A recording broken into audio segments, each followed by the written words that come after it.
a todos, eu sou Alex Eduardo Bernardini, professor e cientista do Departamento de Física da Universidade Federal de São Carlos, e essa aqui é mais uma aula do nosso curso de Física Moderna e Contemporânea, que é uma disciplina para formação de professores, curso de Licenciatura em Física da Universidade Federal de São Carlos, que trata de uma introdução à mecânica quântica, de algumas aplicações, física de sólido, física de semicondutores, física nuclear, seguida de uma introdução à física de partículas, uma pequena contextualização em teoria de campos, e por fim, uma discussão sobre aspectos de todas essas coisas na cosmologia. Né? É um curso, portanto, introdutório desses diversos assuntos, da modo que a limitação de tempo não nos permite aprofundar em cada um desses aspectos, apenas uma noção introdutória dedicada à formação de professores. Bem, vamos então começar nossa aula 9C, né, na sequência dos nossos estudos introdutórios de cosmologia.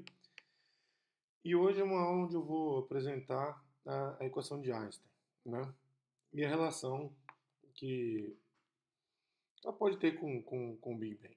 Né? A equação de Einstein é uma equação tensorial, né, como ela está expressa aí dessa forma, portanto escrita em função de objetos que possuem dois índices tensoriais, né? É um tensor de segunda ordem, que por ser um tensor de segunda ordem, podem ser representados, todos eles, em uma forma matricial. Mas isso não quer dizer que um tensor é uma matriz, pelo amor de Deus. Tá? É apenas uma forma de escrever as componentes de forma organizada. Né?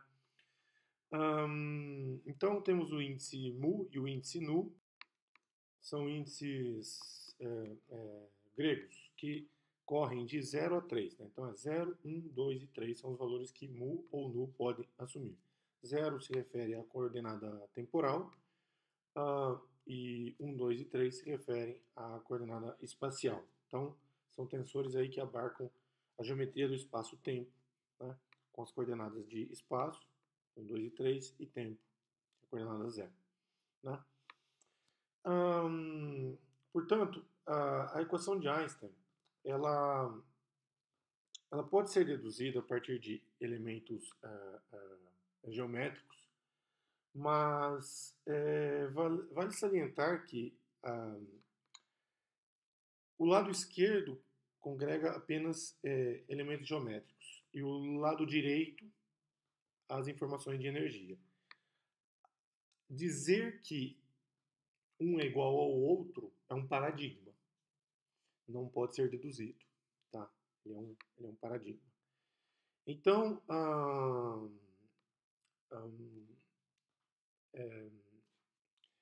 é lógico que é possível, como toda equação desse porte, como são as equações de Maxwell, a equação de Dirac, a equação de Klein-Gordon, a equação de Schrödinger, a própria equação de Schrödinger, elas podem ser deduzidas a partir de uma lagrangiana, pelo princípio variacional. Né? Você identifica lá uma coordenada generalizada, que vão ser as 16 componentes desse objetozinho aí, o G mu nu, Gzinho mu nu, né? E você pode aplicar ali o princípio variacional e tirar uma equação de movimento, se você tiver a lagrangiana correta. No caso, existe essa lagrangiana, chamada lagrangiana de Einstein-Hilbert. Né? Então é possível dali você também providenciar uma dedução a partir da lagrangiana, mas você tem que escolher o que tem dentro dessa lagrangiana, né, dessa densidade lagrangiana. Então, em algum momento tem a introdução de um paradigma, né, para a obtenção da equação de Einstein. Tem outras formas de deduzir também mais simples, menos profundas, então menos rigorosas, né? Como nós fizemos lá com a equação de Friedmann, vocês estão lembrados, né? Com aquela aproximação newtoniana para deduzir a equação de Friedmann. Né? Mas o fundamental do paradigma aqui é essa relação entre geometria do espaço-tempo e a energia. Né? Energia aí envolve todo tipo de energia que você imaginar, na forma de massa, na forma de energia cinética, energia potencial, enfim, e todo o espectro de partículas e de matéria e de energia e de radiação e que você quiser colocar aí para construir um tensor de energia-momento. É lógico que você precisa de algumas ferramentas para o lado esquerdo da relatividade geral, para o lado direito da teoria clássica de campos. Né? Isso aqui é uma equação clássica, não é uma equação quantizada. Tá? Não há quantização dessa equação, digamos, paradigmática. Tem modelos, propostas, etc. e tal, mas é uma equação clássica ainda.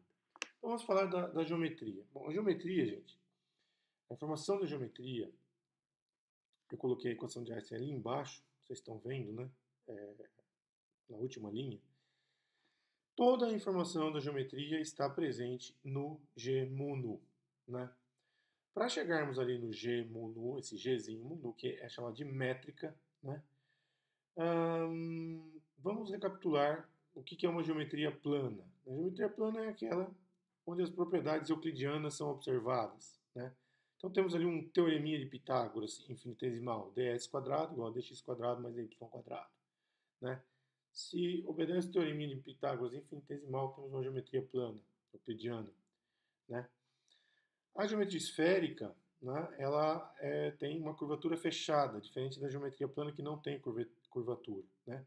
Se eu desenhar um triângulo na superfície de uma esfera, esse triângulo não vai obedecer ao teorema de Pitágoras e nem a lei de complementaridade dos ângulos internos de um triângulo, né? A soma dos ângulos internos do triângulo no plano é 180 graus, ou π radianos, né? Na esfera, ela é maior do que 180 graus. E numa superfície de curvatura aberta, como é a cela, como está desenhado aí, ela também não obedece, né, o caráter euclidiano. Portanto, a soma dos ângulos internos de um triângulo desenhado ali é menor do que 180 graus, né? Todas essas formas infinitesimais de ilustrar a curvatura, né,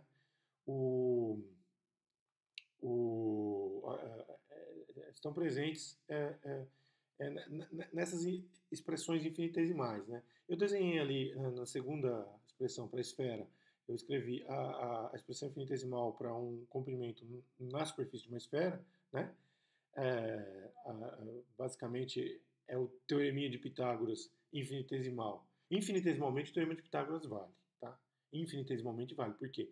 Porque no infinitésimo a superfície da esfera tende a um plano, né? No infinitésimo, né? A gente não difere o plano da curvatura.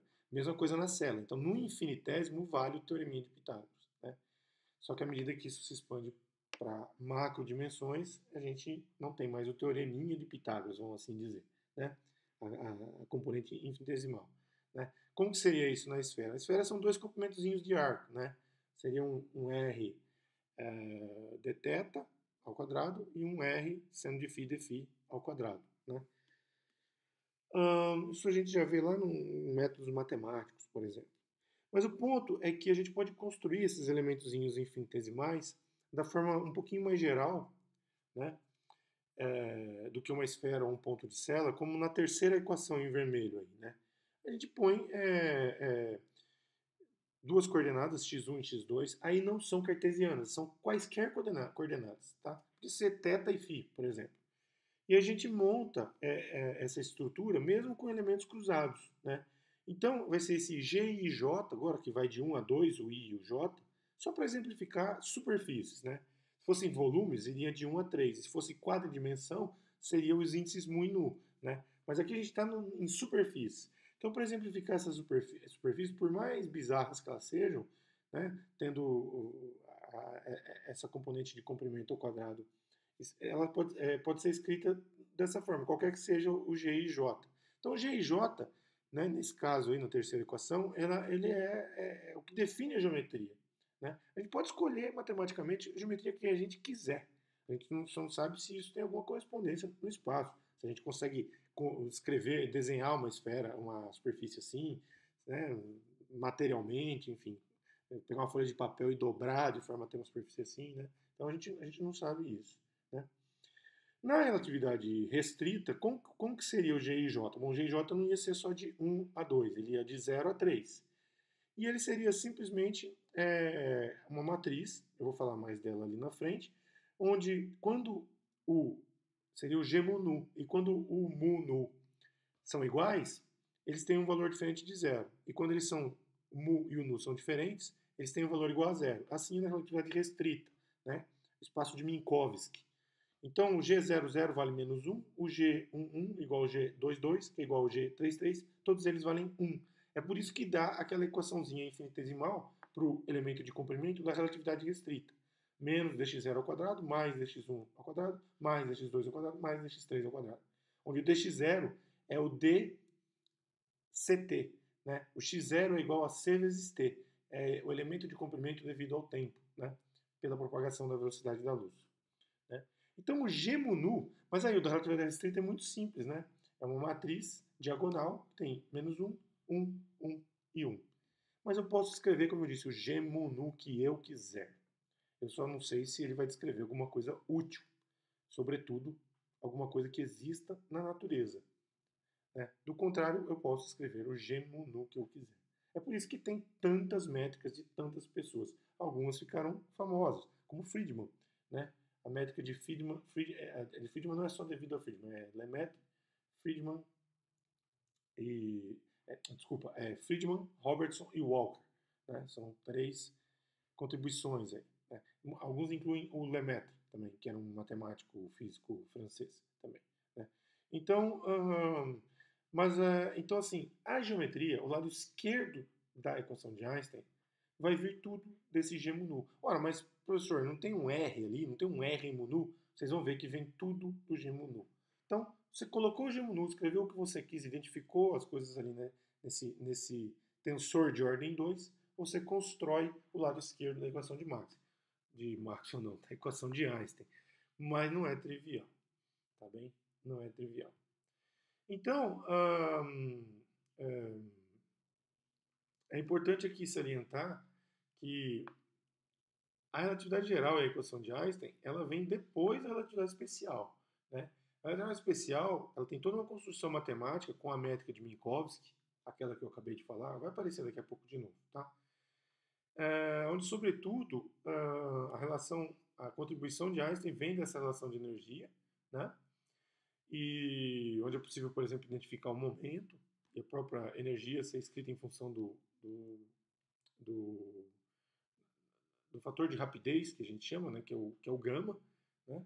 Que é relacionado com as propriedades cinemáticas, né? V é a velocidade do objeto e C é a velocidade da luz. Mas o processo é mais ou menos assim, né? Nós tínhamos uma teoria do espaço, uma teoria do tempo, e a teoria especial da relatividade ela congrega essas duas coisas, uma geometria de Minkowski, já não é mais euclidiana. Ela é plana, igual a geometria euclidiana, mas ela tem aquela componente do tempo com o sinal de menos 1 aí, né? E a construção matemática dela não é devida a Einstein. Einstein é mais responsável pelo princípio da equivalência e pela asserção de que a velocidade da luz é uma constante universal. A construção advém de Lorentz, Poincaré, tanto que as transformações são transformações de Lorentz, de Minkowski, né, e tantos outros. Só que a gente tem um paralelo também, que é uma relação entre energia e matéria. A relação entre energia e matéria também aparece com relatividade especial, né, na relação de equivalência entre energia e massa, que está aqui. Né? Então são duas coisas que, vamos dizer assim, estão vinculadas à relatividade especial. Juntar isso tudo, que é a geometria do lado esquerdo e a energia do lado direito, é que foi a grande sacada do Einstein, né? O grande desafio do Einstein. E isso envolve um paradigma. Né? Então, testar a equação de Einstein é o que as pessoas passaram a fazer depois da década de 20, aí, depois de 1915, sobretudo, né? Quando ela foi proposta. Não é? Então, isso segue nos pressupostos filosóficos do Einstein, né? Que você deve fazer sempre, né, as coisas simples tanto quanto possível, mas não o mais simples. Né? A tradução disso seria assim, não uma coisa simplória, vamos dizer assim. Né? Você tem que fazer as coisas mais simples quanto possível, mas não simplório. Né? Então, como dissemos, a ideia pictórica seria mais ou menos essa, né? Juntando todos aqueles elementos, espaço-tempo, matéria e energia. Espaço-tempo, matéria e energia, né? Geometria e energia, a gente abandona o paradigma newtoniano da força. Né? A gravitação seria uma deformação na curvatura provocada pela matéria. É lógico que isso é uma visão pictórica, né? Porque não tem uma rede segurando o, a matéria aí, né? mas ela funciona mais ou menos assim, né? Então, se tem um raio de luz que é emitido lá no ponto A, passa perto do Sol, ele vai acabar sendo desviado, porque o caminho mais curto, né, o caminho que leva menos tempo, que é o da geodésica, ele não é um caminho em linha reta. Então, ao chegar à Terra, esse raio de luz vai parecer ter vindo do ponto B e não do ponto A. É como se fosse um desvio por uma lente, daí o nome de lente gravitacional também. Então, é aquela história, a matéria implica em curvatura, e a presença de curvatura é um indicativo de matéria, né? E quanto mais concentrada essa matéria, né, quanto maior a densidade de massa, maior seria essa curvatura, né? Então, se a gente fazendo analogia aqui, comparando a ausência de matéria, a presença de uma estrela massiva tipo o Sol, a presença de uma estrela mais densa, tipo uma estrela de nêutrons, e a presença de um buraco negro, que é uma estrela muito, muito, muito densa, ela levaria a esse tipo de ilustração, de efeito pictórico, né? Hum, Como eu disse, a matéria causa curvatura e a curvatura determina a dinâmica da matéria. E tudo isso é resumido pela equação de Einstein. Ah, assim sendo, a equação de Einstein é uma equação determinística, né? Então, esse princípio de ação à distância, ele vai ser sempre coordenado pela finitude da velocidade da luz e ele vai poder ser é, calculado a partir da equação de Einstein. Então, vamos agora, vamos dizer assim, vamos fuçar essa equação, vamos destrinchar ela, vamos mexer nela, né? Ainda sem as ferramentas matemáticas que geralmente a gente precisa para tal, né? Então aqui, ó, vamos começar pela métrica, né? A métrica, ela do espaço-tempo plano, né, é a métrica de Minkowski, que é essa primeira aí, como eu disse. Então ela vai corresponder aos elementozinhos menos um, um e um multiplicando os elementos infinitesimais do espaço-tempo Minkowskiano, não é? Então, eu posso escolher uma segunda métrica, vocês veem que são escolhas, né? É com simetria esférica, né? O menos um vai multiplicar o dt ao quadrado, 1 vai multiplicar o dr ao quadrado, o r ao quadrado vai multiplicar o dθ ao quadrado, e o r ao quadrado, seno ao quadrado de θ, vai multiplicar o dφ ao quadrado. O interessante, vocês podem ver, é que a gente não vai ter muita aquela coisa de trabalhar com os elementozinhos infinitesimais, eles já vão estar ali, os fatores multiplicativos já estão dentro da métrica, então isso vai facilitar de alguma forma a escolha das coordenadas generalizadas, né, que no caso aqui seriam t, r, θ e φ, né? Mas como eu disse, cada um dos 16 componentes ilustrados de forma matricial, mas não é uma matriz, é só uma forma de representar, como eu já disse. Elas podem ser escolhidas, você pode ter métricas estranhas e tudo mais. Uma métrica que é muito popular é a métrica de Schwarzschild. Ela é usada para descrever estruturas com simetria esférica, por exemplo, estrelas, galáxias, aglomerados globulares, né? Tudo que tiver simetria esférica, né? Então a métrica de Schwarzschild tem esses componentes aí, né? A métrica de Schwarzschild é uma tal que se você colocar na equação de Einstein você consegue resolver. É porque nem tudo você consegue resolver na equação de Einstein, né? Muito pouco, aliás, é tipo Schrödinger. Só que Schrödinger lá é quântico, mas também são poucos os casos de potenciais que você resolve, né? A mesma coisa aqui com a equação de Einstein, né? A gente vai ter essas dificuldades também, tá joia? Uma forma de resumir o lado esquerdo da equação de Einstein é chamar tudo isso daí de G mu nu, né? Então muitas vezes ela aparece representada desse jeito. Eu insisto, eu não vou trabalhar na matemática da equação de Einstein, porque a gente precisa estudar, para entender bem mesmo a equação de Einstein, precisa estudar geometria diferencial, né? E ter umas habilidades aí com cálculo que vem do treinamento, com física matemática, até mesmo com mecânica clássica, às vezes, tudo mais, né? Então eu não vou me aprofundar, não se preocupe, né? A ideia é fazer entender alguns significados, né? Então, como eu estava dizendo, a gente precisa calcular o R e o R. Aqui vejam, eu chamo também a velocidade da luz igual a 1, né? Estou usando unidades naturais, como é o nosso padrão aqui, né? Então veja bem, olha, temos que encontrar esse R mu nu e temos que encontrar esse R. Aí a gente deve muito a um matemático italiano chamado Ricci, né? Temos o tensor de Ricci e o escalar de Ricci, né? O escalar de Ricci é um produto de G e J com R e J. Aí a gente tem que saber manipular os índices de Einstein, que é uma coisa que também vocês não foram treinados para isso, nós não fizemos um curso aí para isso, né?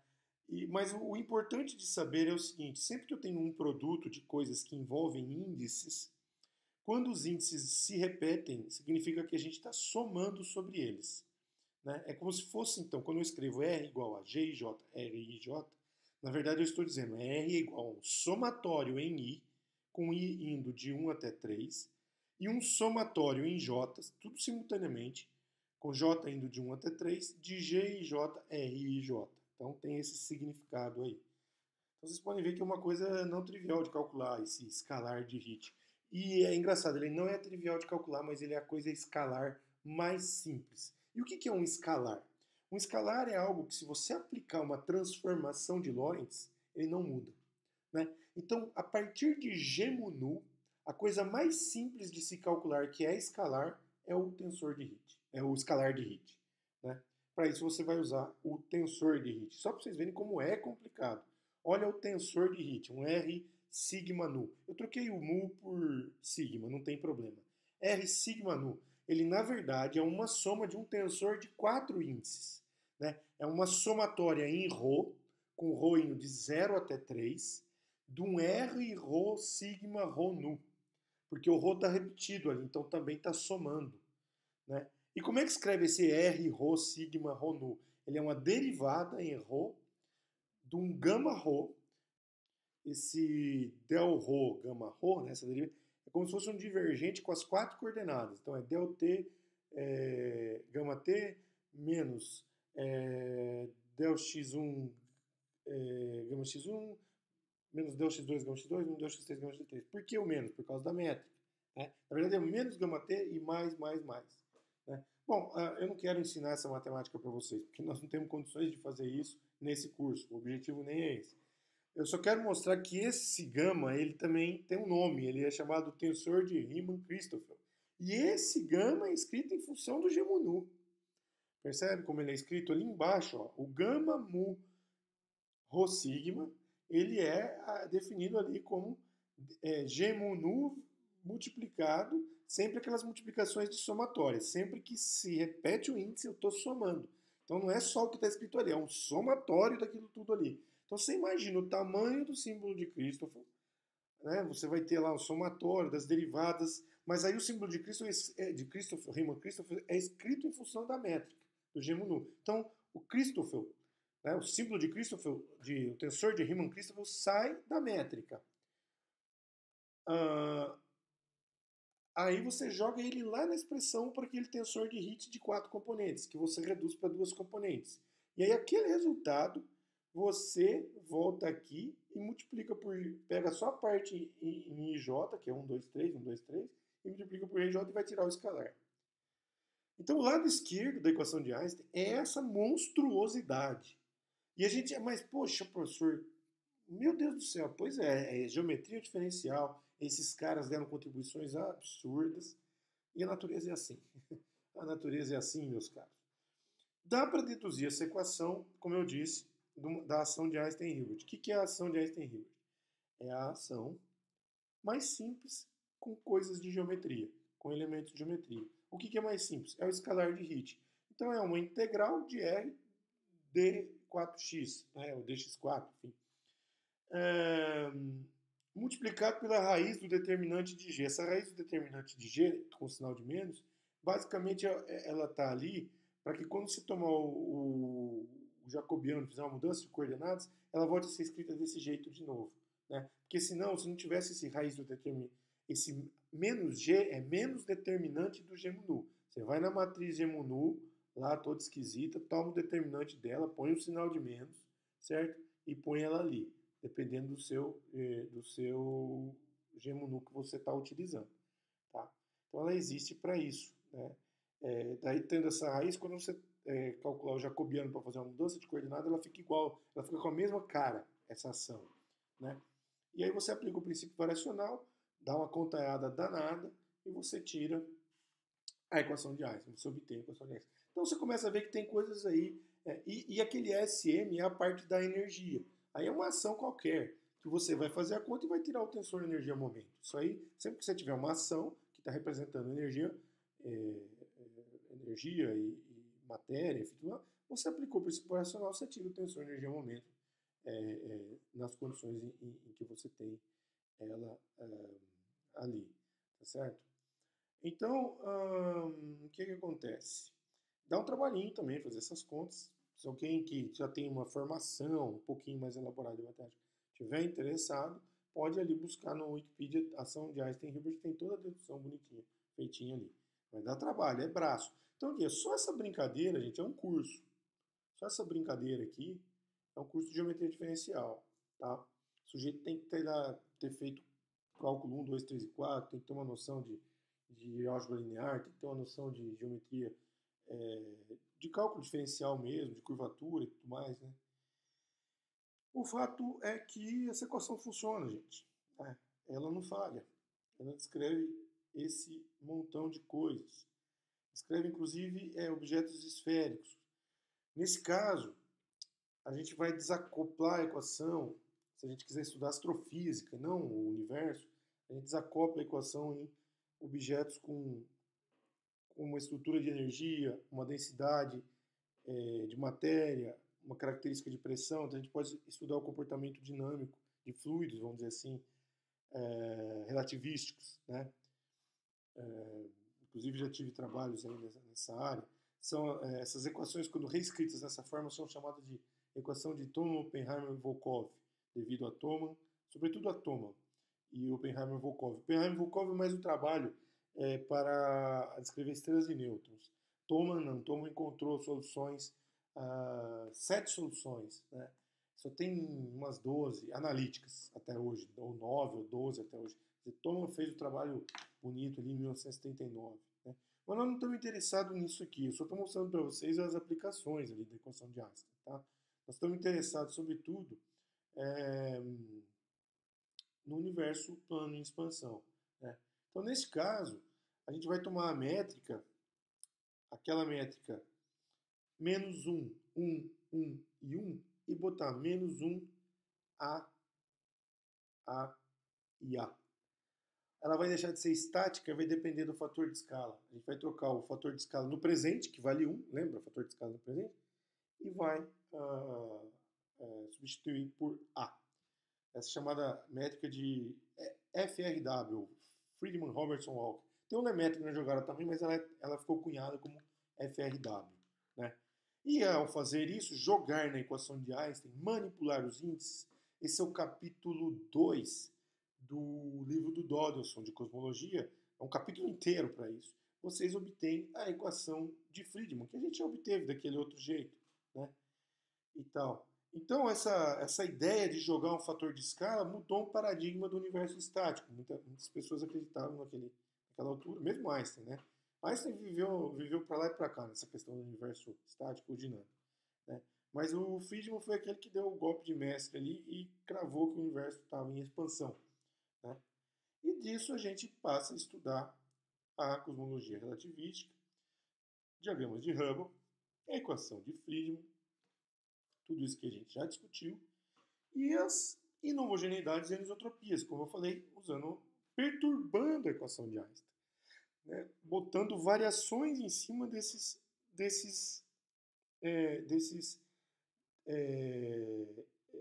dessa métrica. Como é que a gente faz para estudar perturbações? A gente vem na métrica, olha a métrica aí de Friedman, Robertson, Walker, ela está com sinal de menos. Por que eu pus o sinal de menos? Né? Em vez de colocar menos 1, A e A, eu coloquei 1, menos A, menos A, menos A. Isso chama-se assinatura da métrica. A gente pode escolher uma assinatura ou outra, mas a gente tem que ser consistente na equação. Uma vez que a gente escolhe uma assinatura para geometria, a gente tem que usar ela o tempo todo. Tá? Então é importante. E por que eu coloco? É porque o pessoal da teoria de campos prefere essa assinatura que está aí. O pessoal da cosmologia prefere aquela primeira que eu estava usando.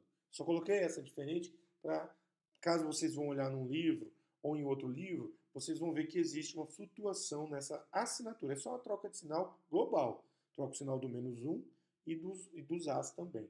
Mas como é que eu introduzo as perturbações para cair nesse conjunto de equações todas esquisitas aqui?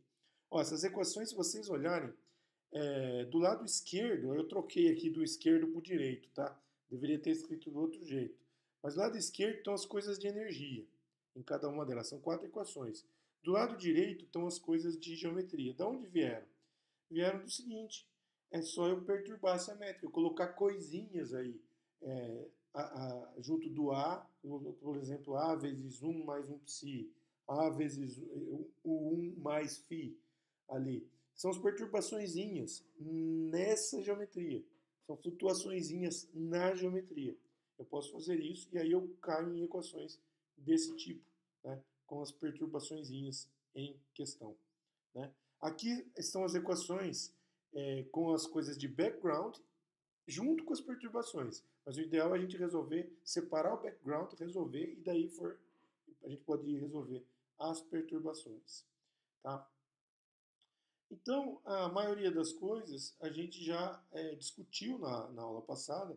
Agora, nesse prisma da equação de Einstein, eu estou colocando aqui. Mas a ideia é, a partir da definição da taxa de Hubble, né, que a gente já discutiu na aula passada, já foram, né, essa aula passou as 2 aulas juntas passaram de 3 horas aula, né, então aqui eu vou dar uma breve resumida, apenas só para a gente finalizar. Né? Essa aqui é uma aula mais curtinha. Eu só queria mostrar mesmo a equação de Einstein e a complexidade da equação de Einstein. Né? A gente vai ter lá, tá? Então, universo plano, né? Esta métrica aqui, a equação de Einstein no background, a equação de Friedmann. Depois tem as perturbações, mas por enquanto a equação de Friedmann. Precisa saber o quê? A taxa de Hubble, a ponto sobre A, né? E a equação de Friedmann, que vai acabar redundando em A ponto ao quadrado, né? Sobre A ao quadrado igual a componente de energia. Né? E a gente procura resolver esses objetos. Né? A energia crítica, como eu disse, é aquela escrita como 3H0 ao quadrado sobre 8πg. Se a gente pôr em números isso vai dar algo em torno de 2 vezes 10 elevado a menos 29. Esse H ao quadrado não é a constante de Planck, tá? É um Hzinho aí por causa do Hubble mesmo. Ele é aproximadamente 1. E ele gramas por centímetro cúbico. Ou seja, a densidade de energia do universo, né, é muito baixa, né? 10 a 20, menos 29 gramas por centímetro. Porque a maioria é vácuo, né, gente? A maioria é vácuo de energia mesmo. Então a energia é muito baixa, o universo é muito grande. Né? As coisas estão concentradas aí nas galáxias e tal. E na matéria escura, e na energia escura. Mas vamos lá, né? Vamos com calma. Então, enfim, essa seria a energia crítica. Né?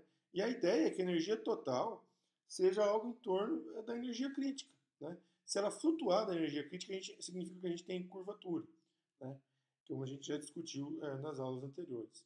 Né? Aqui estão exemplos, como eu falei, de situações em que a gente tem uma composição de matéria e uma composição de contribuição constante, de curvatura, por exemplo. Sei lá, né? A gente já discutiu isso também na aula anterior. Se você ficou com dúvida nesse gráfico, eu falei aqui da inclinação das derivadas e falei também da concavidade, para mostrar o comportamento do fator de escala A, né? É o A de T ali. Então, o A de T aqui, ele está evoluindo conforme a composição de matéria e de energia, e se ele tiver uma derivada positiva, significa que o universo está expandindo. Se ele tiver uma derivada negativa, significa que o universo está contraindo. Se ele tiver uma concavidade para baixo, a aceleração é de frenamento. Se ele tiver uma concavidade para cima, a aceleração é de aceleração mesmo. Né? Então, esses 4 exemplos estão mais ou menos, o amarelo, o verde, o azul e o vermelho, pictoricamente representados aqui. O primeiro é o amarelo, o universo que volta a se fechar. O segundo é na densidade crítica.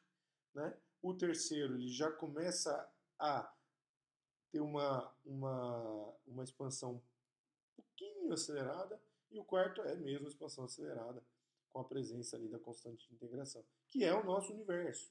Ah, mas como assim? Bom, aí vão vir as medidas experimentais.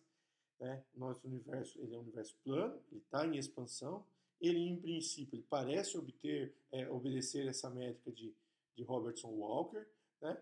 O comportamento médio, em comportamento médio, a velocidade radial de afastamento das galáxias é proporcional à distância entre elas, então vale a lei de Hubble.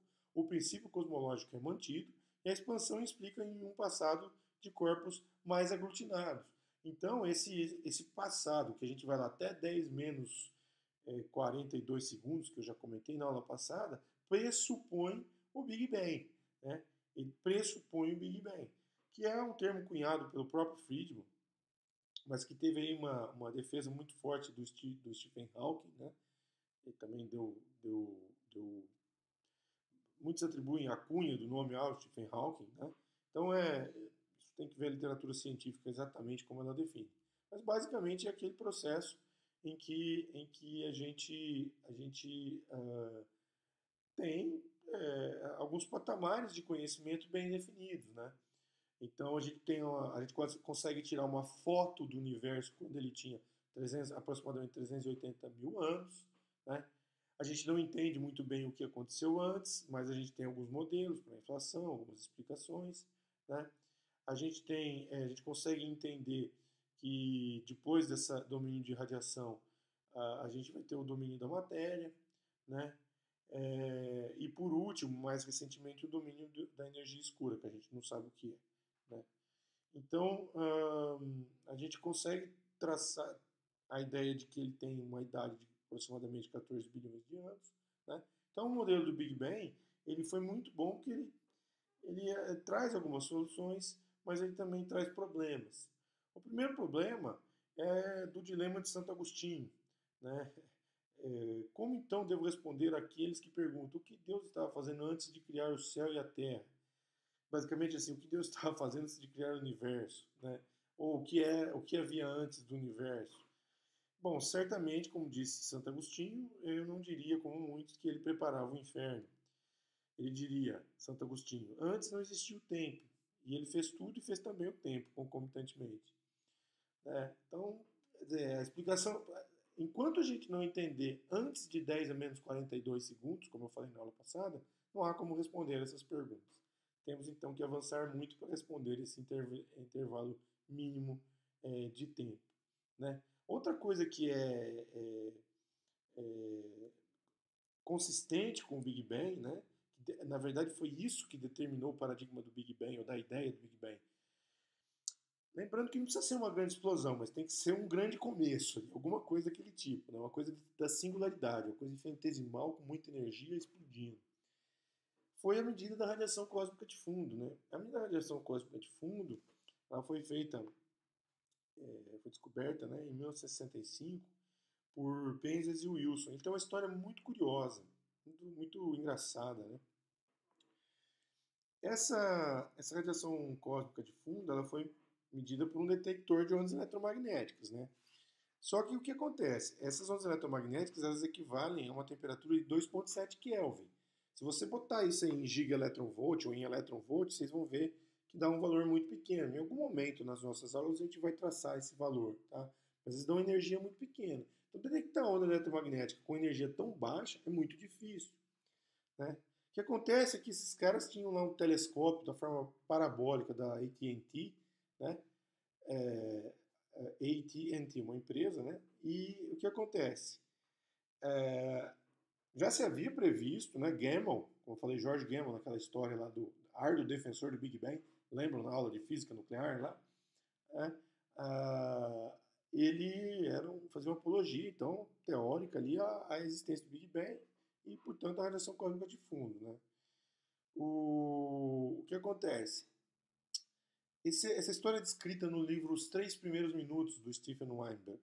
Né? É uma história bem bacana, tanto da concepção da teoria como da medida.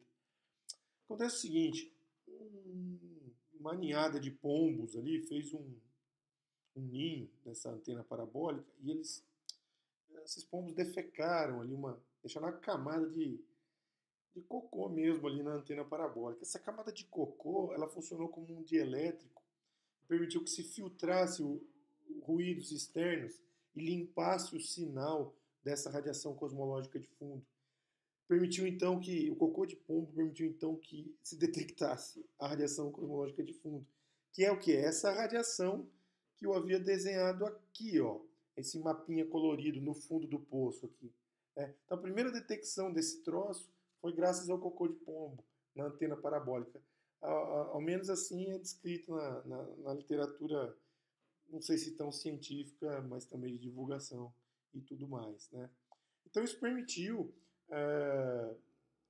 e foi medida a temperatura, e daí tem a ideia da temperatura e tal, né?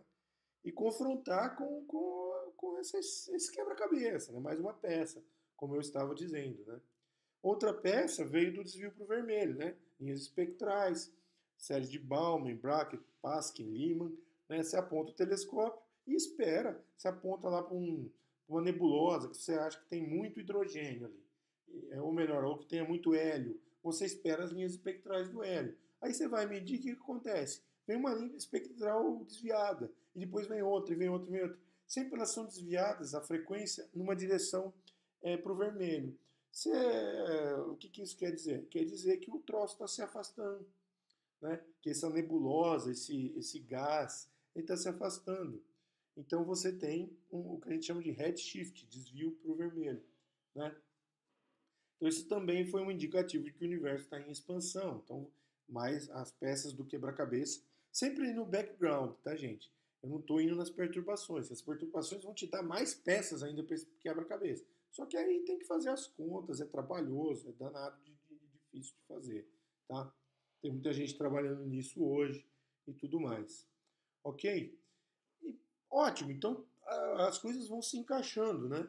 E a gente chega aí a começar a observar galáxias. Só que ao observar galáxias a gente vê um problema, né? Curvas de rotação. Na gravitação a gente esperaria curvas de rotação como essa desenhada aí. As medidas do Hubble mesmo, tá? Tipo medidas do Hubble, né? A gente esperaria essa tracejada. Por quê? Porque você tem um núcleo de matéria, é o núcleo que vai implicar ali nas forças gravitacionais, né? E é o núcleo que vai determinar então a aceleração centrípeta do que está em volta. E a aceleração centrípeta a gente sabe que vai com velocidade ao quadrado dividido pela distância, né? Distância radial do centro, né? Como eu estou tentando desenhar nesse gráficozinho aí, né? Foi obtido também do Wikipedia.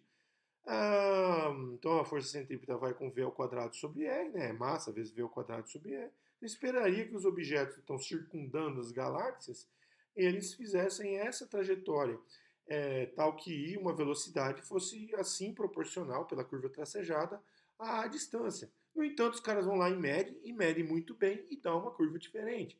Uma curva muito mais parecida com aquela em que se eu tivesse uma distribuição de massa não concentrada na galáxia, mas distribuída mais ou menos de forma homogênea.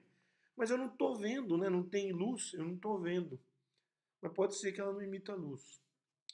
Pode ser que seja algo que tenha que resolver essa história, né? Algo que não emita luz. Algo escuro. Matéria, massa. É o que vamos discutir na próxima aula. Na próxima aula é que vamos discutir o que é que pode resolver esse segundo problema, né? Que é o problema das curvas de rotação das galáxias. Tá bem? Então isso será o tema da nossa próxima aula. Muito obrigado.